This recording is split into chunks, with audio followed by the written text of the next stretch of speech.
tous, c'est ArtSMR. Aujourd'hui on se retrouve pour une nouvelle vidéo un petit peu spéciale.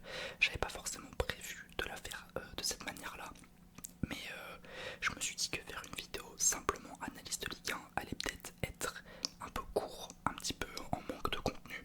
Et puis un événement aussi comme la finale de la Ligue des Champions pour le PSG, je me dis quand même qu'il faut que je fasse un petit truc à minima.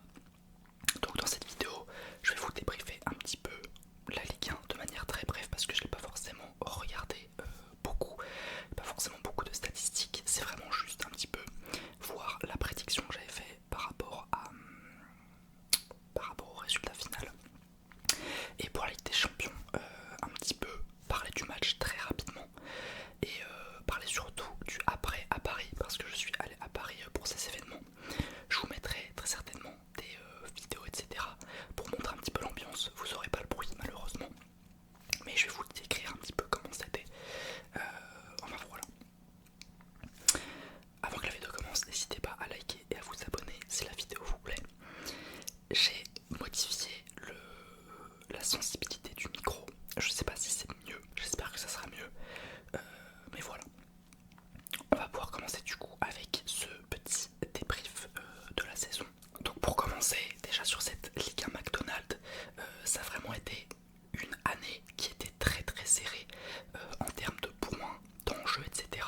C'était quand même plutôt assez proche. Voilà, je vous ai dit ma prédiction. Je vais vous la redire. C'était tout simplement, je vais vous le dire dans l'ordre: PSG, Monaco, Marseille, Nice, LOSC, Rennes, Strasbourg, Nantes, Lyon, Lens, Paris FC, Brest, Toulouse, Auxerre, Lorient, Le Havre, Angers, Metz. On a eu un petit peu quelques surprises, que ça soit positif ou négatif de la part de certains clubs, ce qui est logique, hein, on ne peut pas prévoir à 100% une saison. Il y a toujours des surprises dans tous les sens. Enfin voilà, j'ai pas marqué, mon taux de réussite sur mon drive, mais je crois que j'en ai 6 de bons sur 18, donc ça fait 33% de réussite. J'ai réussi à trouver un tiers des classements équipes. Je sais pas si c'est forcément très très incroyable comme statistique. Je trouve que c'est quand même plutôt bon. Après, de manière logique, en général, les derniers, tu sais un petit peu qui c'est. Le haut aussi, tu sais un peu qui c'est. Donc déjà, tu peux avoir quand même pas mal de bonnes réponses. Mais je crois que ceux que j'ai trouvés sont plutôt ok. Donc voilà. Donc on avait dans la réalité ce qui s'est passé: PSG, Lens, Lille, Lyon, Marseille, Rennes, Monaco, Strasbourg, Lorient, Toulouse, Paris FC, Brest, Angers, Le Havre, Auxerre, Nice, Nantes et Metz. Donc ceux personnellement que j'ai trouvé, c'était Metz qui sont finis du coup dernier. On avait le PSG du coup qui a fini premier. On a Rennes, je crois, si je me trompe pas, oui je l'ai trouvé. On a Strasbourg, je crois que je l'ai bon. On a pas Toulouse, Paris FC je crois que je l'ai eu. Je crois que je l'ai eu le Paris FC. Brest aussi que j'ai eu bon. Et du coup globalement c'est tout. C'est tout. Alors on va commencer du coup déjà par le bas. Avec Metz qui, sans surprise de ce que j'avais un petit peu prédit, et franchement c'était pas se mouiller, on finit dernier. Alors j'ai pas le détail des points etc, parce que j'ai juste tout fait sur un diaporama, donc j'ai pas le détail des points. Je sais juste que Metz a fini dernier avec très peu de points quand même. Ils ont même pas joué le barrage, enfin le maintien. Nantes, Nantes que j'avais mis vers la 10ème place, je crois, la 11ème place, qui m'ont un petit peu déçu. J'avais vu le coach du coup, l'ancien coach de Dunkerque de la saison dernière, qui était vraiment très très bon, qui était supposé aller là-bas. Le fait est que Nantes sont relégués, donc là vraiment j'avais pas du tout prévu ça. Donc un petit peu déçu de Nantes, je pensais pas qu'ils arriveraient quand même à faire ça. On a Nice, excusez-moi ma gorge, j'allais crier sur Paris, donc je peux vous dire que là ma gorge elle est un peu niquée. Donc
réussi à trouver un petit truc dans le 8ème je crois.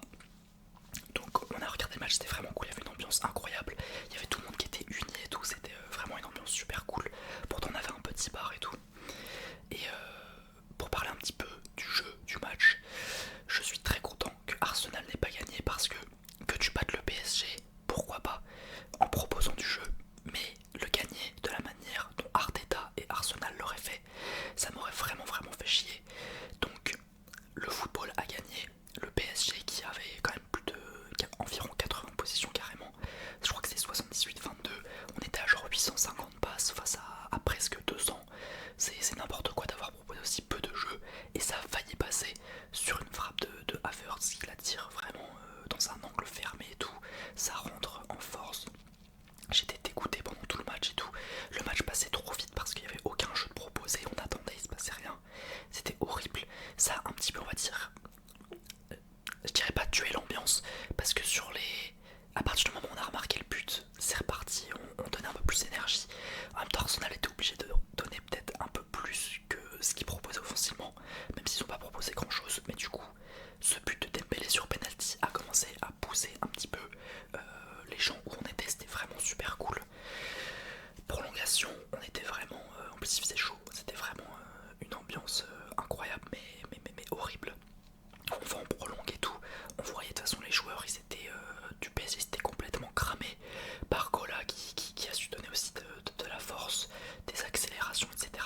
Mettre en danger Arsenal. De toute façon on le voyait à la fin, ça bougeait plus, on faisait tourner derrière, on avait peur d'attaquer, c'était vraiment, ouais c'était chaud. Les deux équipes avaient peur, mais moi j'avais encore plus peur des pénaltys parce que c'est tellement random. Mais heureusement, Arsenal a quand même pas mal raté. Nous, notre collectivité, notre équipe a su marquer, on va dire, les pénaltys. Et on avait une force vraiment, le fait qu'ils proposent aucun jeu. Plus qu'on est le PSG, qu'on est une putain d'équipe. Je pense que ça fait la différence par rapport à Arsenal. On avait une sorte de... comment on appelle ça, une sorte d'avantage un peu par rapport, je pense, mental. Et donc voilà, fini de parler un petit peu globalement du match, on sort du coup dehors et l'ambiance elle est